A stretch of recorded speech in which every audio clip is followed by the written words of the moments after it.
अवतार में अवतार केवल भारत में हुए, और भारत में भी व्यासी, भारत में भी अवतार बहुत हुए, लेकिन जितने अवतार हुए सब इसी प्रदेश में हुए। और इस प्रदेश की विशेषता, इस प्रदेश में भी जितने अवतार हुए हैं वो सारे अवतार इस खंड में ही हुए हैं, गंगा और यमुना के मध्य में हुए हैं। और आज ये सौभाग्य है, देव नदी गंगा सुरसरी, और सौभाग्य ये कि हम भी सुरसरी के किनारे ही बैठे हैं। कलयुग की गंगा कौन है? बेत्रवती। बेत्रवती माने बेतवा, और ये तो बेतवा नगर है, तो इसको हम गंगा नगर ही कहेंगे। ये कलयुग की सुरसरी है, कलयुग की गंगा है इस धरती का, इसीलिए वर्चस्व है, इसीलिए सम्मान है। ऐसी माटी न भारत के खंड खंड में। विचार किया जाए, समय नहीं बदलता, हम समय के आगे अगर चलते हैं तो हमारे कर्तव्य बदल जाते हैं, हमारा वर्चस्व बदल जाता है, हमारा प्रभाव बदल जाता है। लेकिन न समय बदलता है, न देश बदलता है, और न ही कार्य की शैली बदलती है। चाहे जितने धर्म बदल लो, कवि कहते हैं चाहे जितने धर्म बदल लो पर इंसान न बदलेगा, बदलेगा न बदलेगा। चाहे जितने धर्म बदल लो पर इंसान न बदलेगा। मौसम के तेवर बदलेंगे पर दिनमान न बदलेगा।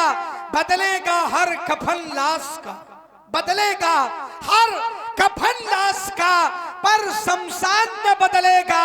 हम बदले या तुम बदलो पर ये हिंदुस्तान न बदलेगा। हिंदुस्तान, सभी लोग ताली बजाएं, बहुत सुंदर बात है। देखिए, राष्ट्र गुरु नहीं है, ये तो विश्व गुरु है, और इस विश्व गुरु की पूजा विश्व में होती है। हमारे भारत में राम के नाम की चर्चा होती तो विदेश से लोग आते हैं, सुनते हैं, और इसके बाद में सम्मिलित होते हैं, कहते हैं कि हमें भी वहां जाकर के उतारने का सौभाग्य मिला। ये कहते हैं तो समय नहीं बदलता है, बस समय के साथ चलना सीखिए। अगर समय बहुत अच्छा है तो अच्छे कार्य करिए, समय अगर ठीक समझ में नहीं आ रहा तो कुछ दिन के लिए रुक लीजिए, परिस्थितियों को समझिए। तो आचार्य कहेंगे देश काल अवसर अनुहारी अनुसारी, देश काल अवसर के अनुसार आपके द्वारा कार्य किए जाएंगे। समय निकल गया तो कार्य करने का कोई महत्व नहीं है। छात्र बड़ा कुशल हो, बड़ा कुशाग्र हो, लेकिन परीक्षा कक्ष में समय पर ना पहुंचे, कुशल है, कुशाग्र है, तीव्र बुद्धि का छात्र है या छात्रा है, लेकिन अगर परीक्षा कक्ष में समय पर ना पहुंचेगी तो मेरा विश्वास कहता है कि समाचार पत्रों में अनुक्रमांक भी नहीं मिलेगा। और फिर आचार्य कहेंगे मन पछताई है अवसर भी थे, अवसर के निकल जाने के बाद मन पश्चाताप करेगा, तब पछताए का होत है। जब चिड़िया चुग गई खेत तब पश्चाताप करने से कोई लाभ नहीं है, क्योंकि सहज परिश्रम से कभी हल नहीं मिलता, फल मिलता है अवश्यमेव भोक्तव्यम कृतम कर्म शुभाशुभम, कर्म प्रधान विश्व कार्य राखा, जो जस करई सो तस फल चाखा। कर्म की प्रधानता है, फल मिलेगा, पर सहज परिश्रम से कभी हल नहीं मिलता, कल की कहने से कल नहीं मिलता। लगाते पेड़ जो चौराहे पर, उन्हें खाने को फल नहीं मिलता, नहीं मिलता, तो चौराहे में नहीं स्थान पर लगाई। सत्य ही कहते हो लक्ष्मण, लगाते पेड़ जो चौराहे पर, उन्हें खाने को फल नहीं मिलता। खाने को फल क्यों नहीं मिलता? क्योंकि उन्होंने अपना जीवन परिवर्तित कर दिया। कैसा जीवन परिवर्तित कर दिया? अधिकारों के चंगुल में पूर्णमासी रहती है, अधिकारों के चंगुल में पूर्णमासी रहती है। मन की पावन डलिया पर रोटी बासी रहती है। लोग तो जाते हैं पूजा करने अन्य स्थानों पर, लेकिन अपने आंगन की तुलसी प्यासी रहती है। आंगन की तुलसी प्यासी रहती है, और अगर आंगन की तुलसी प्यासी है तो फिर आपको वृंदावन जाने की आवश्यकता। तुलसी वही है, सती वृंदा जालंधर की पत्नी, जिसे माता लक्ष्मी ने श्राप दिया कि जाओ लकड़ी हो जाओ, लेकिन श्राप का विमोचन हुआ कि लकड़ी तो बनोगी, लेकिन ऐसी वृक्ष की लकड़ी बनोगी कि सारे साम्राज्य में, सारे युगों में तुम्हारी ही पूजा होगी, और परमात्मा की पूजा तब तक अधूरी होगी जब तक तुम्हारा प्रयोग नहीं होगा। तो माता की पूजा करना ये पुत्र का नैतिक कर्तव्य, नैतिक धर्म। पिता की पूजा करना ये नैतिक धर्म। अगर माता पिता प्रसन्न नहीं है तो किसी देवालय में जाने की कोई आवश्यकता नहीं है। सर्वदेवमयी माता, सर्व तीर्थमयो पिता, सारे देवताओं का केंद्र पिता के स्थान पर है। सारे तीर्थों का स्थान माता और पिता के चरणों में है। लेकिन स्थिति क्या है व्यासी? स्थिति कुछ और ही है। कुछ लोग किए हुए कर्मों पर खेद करते हैं। अपराध हो गया माता के प्रति, पिता के प्रति अगर कोई अपशब्द का प्रयोग हो गया तो बार बार पश्चाताप करेंगे और कहेंगे कि आज के बाद में ऐसी भूल। दिन का भूला अगर शाम को घर वापस आता है तो उसे भूला नहीं करते। लेकिन कुछ लोग बार बार गलती करते हैं, बार बार। उसे गलती नहीं, उसे अपराध कहते हैं।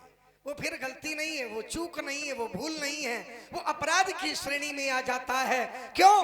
क्योंकि कुछ लोग किए हुए कर्मों पर खेद करते हैं, उनकी प्रशंसा शास्त्र और वेद करते हैं। कुछ मानवता पर भेद करते हैं। जिस पत्तल में खाते हैं उसी में क्या किया जाए। अवश्य में लक्ष्मण,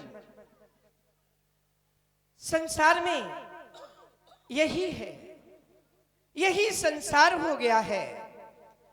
गुल की आग से गुलदान जला करते हैं, गुल की आग से गुलदान जला करते हैं, नफरत की आग से मकान जला करते हैं। समय तो वह था जब जलते थे दीपक से दीपक, अब तो इंसान से इंसान जला करते हैं। इंसान से इंसान जला करते हैं। आवश्यकता जलने की नहीं है, आवश्यकता मिलने की है। क्योंकि आचार्य कहते हैं सर्वे भवन्तु सुखिना, सर्वे सन्तु निरामया, सर्वे भद्राणि पश्यन्तु मा कश्चित् दुःखभाग् भवेत्। सब सुखी हो, सब निरोगी हो, सब माया से रहित हो, मैं और मोर तोरते इससे अलग हो, केवल परमात्मा को जाने। वेद कहते हैं भद्रम करने भी शृणुयाम देवा, भद्रम पश्येम माम छवित्रा। कानों के द्वारा जो सुना जाए वो सुंदर, नेत्रों के द्वारा जो देखा जाए वो सुंदर, कान जो सुने वो सुंदर, नेत्र जो देखें वो सुंदर। ऐसा कब होगा? आप जो कहें वो सुंदर, आप जो करें सुंदर किया और जाए। भाई अवधेश तिवारी जी की ओर से राम जी और लक्ष्मण जी के सुंदर संध्या बंदन में 50 रुपए भेंट किया है। बहुत बहुत धन्यवाद। सुंदर किया जाएगा तो देखने की अपेक्षा होगी, कहा जाएगा तो सुंदर सुनने की भी अपेक्षा होगी। लेकिन ऐसा हो नहीं रहा व्यासी। विधाता अपनी कल्पना पर हंस रहे हैं, विधाता अपनी कल्पना पर हंस रहे हैं, क्योंकि चोर ही ज्यादातर मंदिरों में बस रहे हैं। अब नागों की आवश्यकता धरती पर नहीं है, दिखाई भी कम पड़ते हैं। क्यों? अब नागों की आवश्यकता धरती पर नहीं है, क्योंकि इंसान खुद इंसान को अब डस रहे हैं।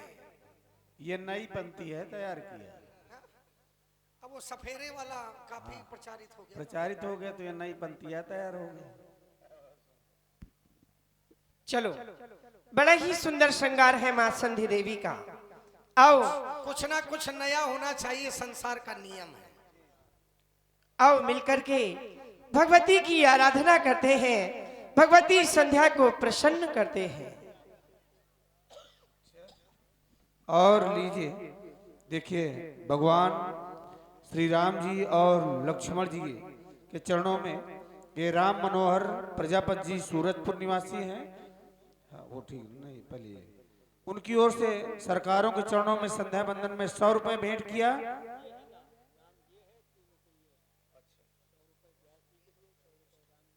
भाई रामलीला अध्यक्ष दीपक भाई हेलापुर, रामलीला कमेटी अध्यक्ष दीपक भाई हेलापुर, उनकी ओर से ये 100 रुपए की धनराशि व्यासपीठ में भेंट किया है।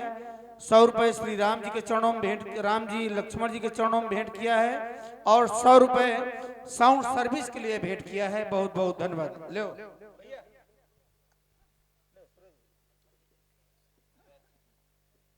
और साथ ही साथ भाई जय भार्गव सेवा समिति सूरजपुर हमीरपुर, जिनकी ओर से चाय की सुंदर व्यवस्था निःशुल्क, उनकी ओर से 20 रुपए सरकारों के चरणों में बहुत बहुत धन्यवाद। ये भार्गव सेवा समिति है, ये कहती है जो ही उपजे काम ज्वर, जो ही उपजे काम ज्वर तो कीजिए शीघ्र उपाय, मानस मिश्री घोल के पीजिए तुलसी चाय। चलो संधि देवी की आराधना करते हैं, हाथों में सुमन लेकर के भगवती की आराधना प्रारंभ करते हैं। व्यास जी, समय कुछ ऐसा है, बात करते हैं लोग जिससे उसे जानते नहीं है, समझाओ बहुत मगर मानते नहीं है। अब तो अनजानी केतली पर निगाह रखते हैं, चाय रखी अपनी मगर छानते। अवश्य चलो सुंदर समय का आलभ लाभ दोनों बंधुओं को लेना चाहिए, संधि वंदना करनी चाहिए। यार